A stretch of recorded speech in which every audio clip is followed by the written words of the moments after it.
사랑하는 우리 주일학교 가족 여러분, 우리 친구들, 오늘 교회에서 본 친구들도 있었죠. 너무 반가웠어요.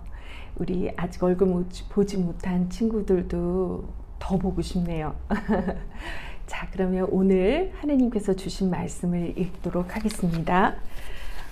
오늘 주신 말씀은 요한이 전한 복음서 7장 40절부터 52절까지의 말씀입니다. 이 말씀을 들은 사람들 중에는 저분은 분명히 그 예언자이시다, 또는 저분은 그리스도이시다 하고 말하는 사람들이 있는가 하면, 어떤 사람들은 그리스도가 갈릴레아에서 나올 리가 있겠는가? 성서에도 그리스도는 다윗의 자손으로 다윗이 살던 동네 베들레헴에서 태어나리라고 하지 않았느냐 하고 말했다. 이렇게 군중은 예수 때문에 서로 갈라졌다. 몇 사람은 예수를 잡아가고 싶어 하였지만 예수께 손을 대는 사람은 하나도 없었다. 성전 경비병들이 그대로 돌아온 것을 보고 대사제들과 바리사이파 사람들은 어찌하여 그를 잡아오지 않았느냐 하고 물었다. 경비병들은 저희는 이제까지 그분처럼 말하는 사람은 본 적이 없습니다 하고 대답하였다. 이 말을 들은 바리사이파 사람들은 너희마저 속아 넘어갔느냐? 우리 지도자들이나 바리사이파 사람들 중에 단 한 사람이라도 그를 믿는 사람을 보았느냐? 도대체 율법도 모르는 이따위 무리는 저주받을 족속이다 하고 말하였다. 그 자리에는 전에 예수를 찾아왔던 니고데모도 끼어 있었는데, 그는 도대체 우리 율법에 먼저 그 사람의 말을 들어보거나 그가 한 일을 알아보지도 않고 죄인으로 단정하는 법이 어디 있소? 하고 한마디 하였다. 그러자 그들은 당신도 갈릴레아 사람이란 말이요? 성서를 샅샅이 뒤져보시오. 갈릴레아에서 예언자가 나온다는 말은 없소 하고 핀잔을 주었다. 이것은 주님의 말씀입니다. 하느님께 감사합니다. 오늘 이야기를 보니까 예수님의 탄생 배경에 대해서 충분히 알고 있지 못했던 당시 사람들 안에 혼란이 있었던 것 같아요. 우리는 복음서를 통해서 예수님의 어머니이신 마리아가 어떻게 예수님을 잉태하게 되었고, 그들이 어떻게 베들레헴에 가서 베들레헴에서 아이를 어떻게 낳고, 어떻게 또 이집트로 피신을 갔다가 다시 나자렛, 갈릴레아 지역 나자렛이라는 동네에 정착하게 됐는지를 잘 알고 있지만, 이 당시 사람들은 그런 내용들을 충분히 알기가 아마 어려웠을 거예요. 왜냐하면 지금 우리는 인터넷만 뒤져도 많은 정보를, 심지어는 우리가 알 필요 없는 정보들까지 충분히 빠른 시간 안에 얻어낼 수 있지만, 이 당시에는 편지를 보내도 한참 걸리는 아주 지금과는 다른 시대였기 때문에 아마 예수님의 과거의 그런 부분들까지 사람들이 전부 알기는 어려웠을 거예요. 그래서 사람들 사이에 분열이 일어났어요. 갈라졌어요. 예수님을 가운데 두고 예수님이 누구냐에 대한 사람들의 생각이 이제 확실해진 거예요. 생각해 보세요, 여러분. 만약에 어떤 부분에 대해서 생각이 확실하게 들어서지 않으면, 의견이 확실하게 생기지 않으면 사람들은 잘 갈라지지 않아요. 그렇죠? 근데 어떤 부분에 대해서 자신의 의견이 분명해지고 그것에 확신을 가지게 되면 그것과 다른 생각을 가진 사람들과 확실하게 나뉘어지게 되죠. 사람들이 이제 정말 예수님을 보고 그분의 말씀을 듣고 배워가면서 그분이 하시는 일을 보면서 어떤 사람들은 와, 정말 이분이 우리가 그토록 기다리던 그리스도이시다, 메시아, 구원자이시다 라고 확신하는 사람들이 생겼고, 또 다른 사람들은 이 사람은 사기꾼이고 거짓말이고 이렇게 생각하는 사람들도 있을 수 있겠죠.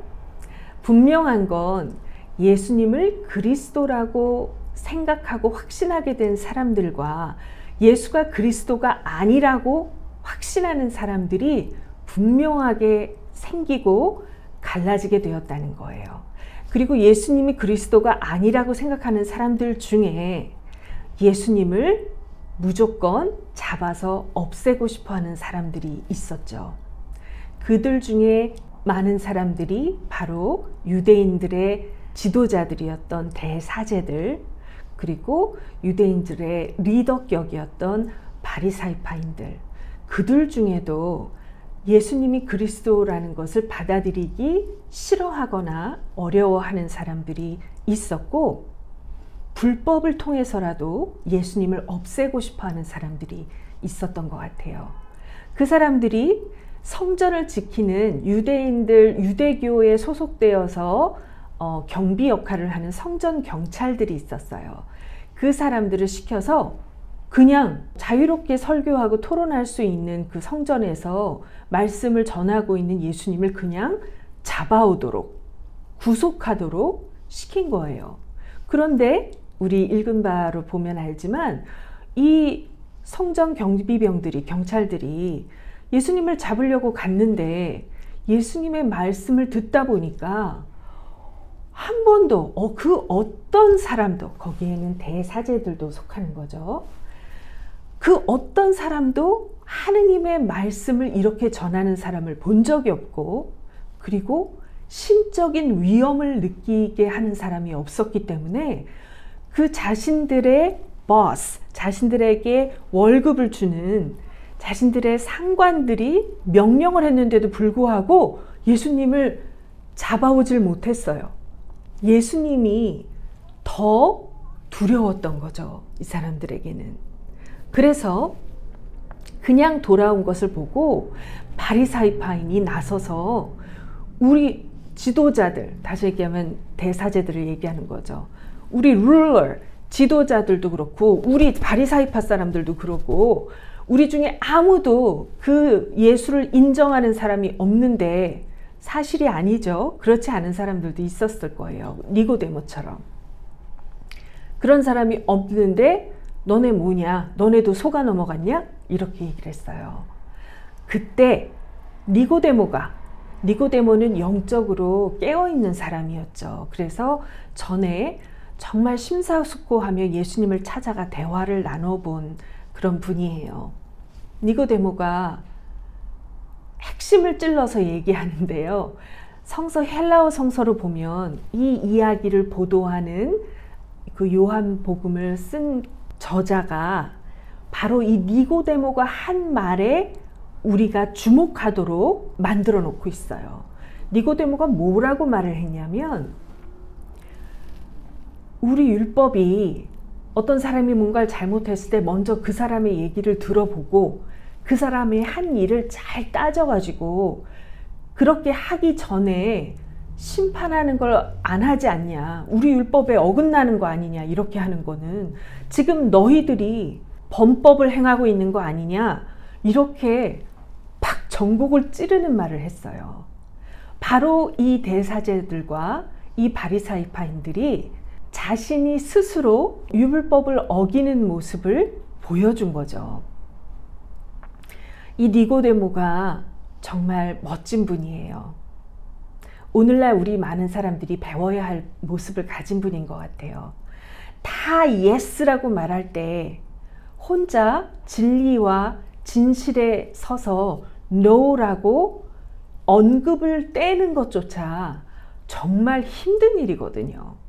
그런데 니고데모는 올바른 마음과 생각을 가진 사람이었기 때문에, 진실로 하느님을 경외하는 사람이었기 때문에, 진실로 율법을 하느님의 말씀으로 두렵게 여기고 지키는 사람이었기 때문에 이런 말을 할 수 있었던 거죠. 그랬더니 바로 이 나머지 바리사이파인들, 불법을 행하면서 예수님을 없애려고 했던 이 사람들이 대답을 하는데요. 그 대답이 왜 우리가 이렇게 모든 법적인 절차를 차치하고 이 예수를 가둘 수밖에 없는지를 설명한 게 아니라 바로 인신공격을 합니다. 니고데모를 공격하는 거예요. 너 갈릴레아 사람 아니야? 라고 딱 적대시하는 거죠. 너 갈릴레아 사람 아니야? 가서 제대로 좀 공부하고 와. 이렇게 말한 겁니다. 이 니고데모는요, 바리사이파 사람이었고요. 당시에 유대교인들이 자기네들끼리 통치할 수 있는 통치권을 어느 정도 로마가 주었어요. 그 통치권을 행사하는 그 유대인들의 그 최고 의회 기관이 산헤드린이라는 의회 기관이 있었는데 거기에 어엿한 공의원이었어요. 그 공회의 의원이었던 자기 동료인 바리사이파인을 단지 예수님에 대해서 적법하게 처신해야 한다고 말하는 것만으로도 자기네의 그 예수님에 대한 입장과 다르다는 이유로 그를 인신공격하면서 당신 갈릴레아 사람이야? 찼사치 좀 조사하고 공부해봐. 말씀에 갈릴레아 사람 중에서 그리스도가 나온다고 한 부분이 없어 라고 얘기를 합니다. 우리 요즘 통하는 말로 인성이 나오는 거죠. 그쵸?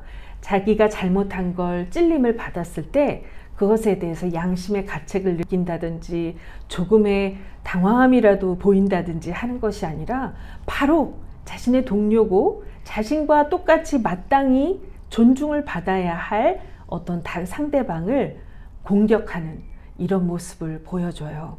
여러분 한번 잘 보세요. 예수님께서 오시기 전에는, 진리가 오시기 전에는 이 사람들이 여러 다른 조건들로, 다른 이유들로 서로 나누어져 있었어요. 대제사장들과 바리사이파인들 오늘 이야기에서 서로 같이 있죠. 이들이 이랬던 적이 없었어요. 역사상. 왜냐하면 대사제들은요, 친로마 식민 통치를 하고 있던, 나라를 잡아먹은 로마인들에게 붙어서 로마인들과 교제하고 그들에게서 힘을 얻기 위해서 여러 가지 많은 부분에 타협하고 그렇게 지내는 사람들이어서 일반 유대인들조차 바리사이파인들과 대제사장들을, 그 사제단을 구별해 대비해서 보면서 그들은 썩은 사람들이고 이 바리사이파인들, 율법을 철저하게 지키는 이 사람들이 진짜 우리 리더들이다 이렇게 생각하는 사람들이었거든요. 바리사이파인들도 그런 이유로 사제단, 대사제들을 무시하고 좋아하지 않았어요. 그런데 예수님이 오시니까 그들 중에 예수님을 받아들이고 싶지 않은 사람들이 함께 붙어서 한 패가 된 거예요. 이들만 있었던 건 아니었어요. 일반 유대인들도 있지만 또 유대인들 가운데는 헤롯 당이라고 부르는 사람들도 있었어요. 헤롯 왕 들어봤죠? 헤롯 왕, 어쨌든 이 갈릴리 지역, 이 유다 사람들을 다스리도록 로마에서 지정한 이 왕을 중심으로 이 시기에 세력을 잡아보고자 하는 사람들도 있었어요. 유대인들 중에는. 또 어떤 유대인들은 열혈당원이라고 불리기도 하는 무력으로 봉기를 일으켜서 로마를 무력으로 넘어뜨려야 해서 우리 독립을 쟁취해야 한다. 그래서 암살단들, 칼을 늘 품고 다니면서 중요한 로마 군인이나 로마 사람들을 암살하는 그런 사람들도 있었어요. 그 밖에 사람들이 죄인이라고 취급하는 세리들도 있었고, 뭐 병자들과 그렇지 않은 사람들, 부자와 가난한 사람들, 이렇게 수많은 조건들과 내용으로 갈려져 있는 사람들이었는데 예수님께서 오시는 순간 이 모두가 뒤섞여서 예수님을 가운데 두고 예수님이 그리스도라는 진리를 믿는 사람들과 그렇지 않고 예수님을 그리스도가 아니라고 생각하고 반대하는 사람들로 극명하게 둘로 나뉘게 된 것입니다. 우리도 이 진실을 이해해야 돼요. 이건 그때만의 현상이나 일이 아닙니다. 이 세상의 사람들은 예수님을 그리스도로 믿고 그분의 말씀을 따르고 따랐었던 수많은 인종, 수많은 성격, 수많은 직업의 사람들, 또 나이별 사람들, 그런 사람들이 있었고요. 또 예수님을 그리스도로 믿고 따르지 않았거나 다른 선택을 한 수많은 다른 사람들로 이렇게 둘로 나뉩니다. 사실 지금은 이 선이 예수님으로 나뉘는 이 선이 자세히 잘 보이지 않을 정도로 지금도 수많은 다른 선들이 있어요. 인종에 따라서 또 국력에 따라서 남자와 여자, 부자와 가난한 사람, 배운 사람과 배우지 못한 사람 이렇게 등등의 선들이 훨씬 더 선명하게 많이 그어져 있기 때문에 지금 우리는 한쪽에서 예수님을 바라보고 있는 것처럼 보이지만 우리 사랑하는 친구들, 언젠가 예수님이 다시 돌아오시게 되는 날, 그때에는 예수님을 중심으로 했던 이 선만이 우리 눈앞에 분명하게 보여질 겁니다. 여러분 어떤 마음이 드세요? 나는 분명히 예수 그리스도를 주님으로 믿고 고백하는 그런 자리에 있나요? 그 자리에서 나는 내 주변에 있는 형제 자매들과 그리스도 안에 있는 다른 사람들을 나는 어떤 눈으로 보고 있나요? 혹은 그리스도 바깥에 있는 그 다른 쪽에 있는 사람들을 나는 어떤 눈으로 보고 있나요? 혹시 나는 바리사이파인처럼 그 사람들을 저주받은 사람들로 보고 있나요? 혹은 나는 그리스도 안에 있긴 한데 여전히 그리스도 밖에 있는 사람들의 어떤 것들, 그 사람들이 누리는 어떤 것들을 누리고 싶어 하고 그들이 가지고 있는 생각을 여기서 지금 혹시 가지고 있진 않나요? 사실 이 모든 질문들의 의미가 없어져야 돼요. 어떻게 그렇게 없어질 수 있느냐? 이 문제를 고민하지 않아도 되게 되는 길이 있어요. 그건 바로 살아계신 예수님과 만나서 그분과 사랑에 빠지는 겁니다. 원래 우리와 주님, 예수님과의 관계는요, 그런 관계예요. 인격적으로 만나서 사랑에 빠지게 되는 관계. 누군가가 법을 제시하고 그 법을 따라서 지키는 그런 관계가 아니고요. 또 서로 give and take로 신은 우리를 지켜주고 보호해주고 복을 주고 우리는 그에게 충성을 바치는 관계, 그런 관계도 아니에요. 우리가 지금 살아계신 그 하느님을, 예수님을 만나고 그분과 사귀면서 정말 사랑에 빠지게 되어서 그분과 온전히 하나가 되어서 인생길을 동행하고 우리 자신과 우리 서로를, 그리고 저 너머에 있는 잃어버린 영혼들을 우리 주님의 눈으로 보게 되는 거죠. 그렇게 되면 다른 복잡한 질문이 있을 필요가 없어져요. 주님과 만나고 가까워지는 그 길은 주님의 말씀을 늘 마음에 새기고 가까이 하고 늘 기도하고, 중요한 것은 말씀대로 내 삶 속의 모든 부분들에서 순종하고 그렇게 살아가다 보면 하느님을 만나게 돼요. 그분의 음성을 듣게 되고 내 삶의 세세한 부분들을 다 만져주시는 하느님을 보게 돼요. 그리고 그렇게 하느님과 만나며 살아가다 보면 하느님께서 나의 믿음을 키워주시고 하느님의 마음을 나눠 가질 수 있도록 해주세요. 그 중간중간에 우리가 실수도 하고 막 헤맬 때도 있고, 때로는 우리 때문이 아니라 하느님께서 훈련으로 우리에게 주시는 훈련들도 있어요.